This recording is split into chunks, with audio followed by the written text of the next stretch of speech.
শিক্ষা জীবনের হাতেখড়িতে প্রথম বর্ণমালা কোনটি লিখেছিলেন? অ, আ হতে পারে ক কিংবা খ। তবে কি দিয়ে লিখেছিলেন? সেই প্রশ্নে এক বাক্যে বেশিরভাগের নজরে ভেসে উঠবে সাদা চক। সিলেটের কালো ভূমিতে চকের বর্ণমালাই শিক্ষার আলো পেয়েছে বিগত বেশ কিছু প্রজন্ম। কালের পরিক্রমায় চকের বাজার পড়ে গেছে, এসেছে আধুনিক শিক্ষা উপকরণ। তবে সাদা চকও হয়ে উঠেছে রঙিন। কালের পরিক্রমায় হারিয়ে যেতে বসেছে অনেক ঐতিহ্যবাহী হস্তশিল্প। তবে কুষ্টিয়ার সদর উপজেলার আলামপুর ইউনিয়নের দহকুলা বাগানপাড়ার একদল নারী এখনও ধরে রেখেছেন এক অনন্য শিল্প। এই ছোট্ট গ্রামটির জুনায়েদ চক ফ্যাক্টরি এখন ২৮ জন নারীর জীবনের রঙিন স্বপ্নের ভিত্তি হয়ে উঠেছে। বাগানপাড়ার এই ছোট্ট ফ্যাক্টরিতে এখন তৈরি হচ্ছে নানান রঙের চক, যা শুধু শিক্ষা প্রতিষ্ঠানেই নয়, শিল্পকর্ম ও সৃজনশীল কাজেও ব্যবহার হচ্ছে। ফ্যাক্টরিতে ৭ জন দক্ষ নারী কারিগর প্রতিদিন রঙিন ও সাদা চক তৈরি করছেন। পানি ও চক পাউডার মিশিয়ে তৈরি করা হয় ঘন মিশ্রণ, যা ঢেলে দেওয়া হয় কাঠের ডাইসে। প্রতিটি ডাইস ২০ মিনিটের মধ্যে তৈরি করে ফেলে চক। রঙিন চকের জন্য আলাদা করে রং মেশানো হয়, যা চকগুলোকে করে তোলে আরও আকর্ষণীয়। সাদা, গোলাপি, লাল, হলুদ সব রঙের চক তৈরি হয় এখানে। চকগুলো ডাইস থেকে বের করে শুকানোর জন্য রাখা হয় পাশের খোলা মাঠে।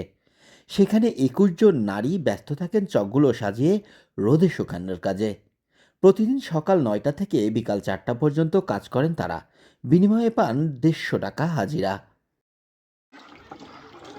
এই পাউডার হচ্ছে 4 কেজি মাটি নিয়ে হচ্ছে পানির ভিতর দিয়ে পানিটা ওজন করা লাগে। ওজন করে আমি ঘুইটে নিয়ে তারপর হচ্ছে ওই ডাইসের ভিতর দেওয়া হয়। ডাইসের ভিতর দিয়ে 5 মিনিট পরে হচ্ছে বের করতে হয়। বের করে শুকাতে দিতে হয় রোদি। কতজন কাজ করছেন আপনারা? এই তো 3 মাস 4 মাস চলে। কতজন টোটাল কাজ করেন? 7 জন। 7 জন। কি পরিমাণ চক তৈরি করতে পারেন 7 জন? হুম? কি পরিমাণ চক তৈরি করতে পারেন আপনারা? বেশি হয় না, 60টে পেরে আসে না, 60টা 70টা এরকম, 80টা হয়ে যায় এরকম।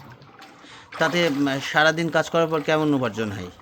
মানে আমার 150 টাকা বেতন দেয়। আমরা হচ্ছে বেলা হচ্ছে 9টার সময় আসি, এই গুছাতে গুছাতে 10টা বেজে যায়, মাল বের করতে করতে 10:30টা বেজে যায়। তো 4টার সময় যাই, দুপুরে আসতে পারে খাওয়ার সময়, আর এই সময় যে আমরা হচ্ছে বাড়ি খাওয়া দাওয়া করি, তারপরে আবার আসি। তার মানে সকাল 9টা থেকে বিকাল 5টা পর্যন্ত? 4টে সারাদিনে হাজিরা? বেশ। আজ কি গত 3 বছর হয়নি, 3 বছরের একটু কমই আছে। 3 বছর পুরা হয়নি, প্রায় হয়ে গেল 3 বছর।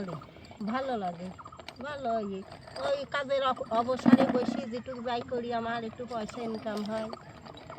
তাই কোনো কাজের ক্ষতি হয় না, বাড়ির কাজেরও ক্ষতি হয় না। 9 দিন একটু নিয়ে যাই আমরা, সন্ধ্যায় চাই একটু করি, ভোরবেলা চাইটি করি, করার পরে আমার একটা ওই মাসে মাসে মেলা দিন হয়ে গেলেই আমরা যাই পাই, আমার হাত খরচটা হয়ে যায়। ফ্যাক্টরির মালিক আব্দুল মতিন বলেন, বাজারে চকের আবেদন অনেক আগেই হারিয়েছে।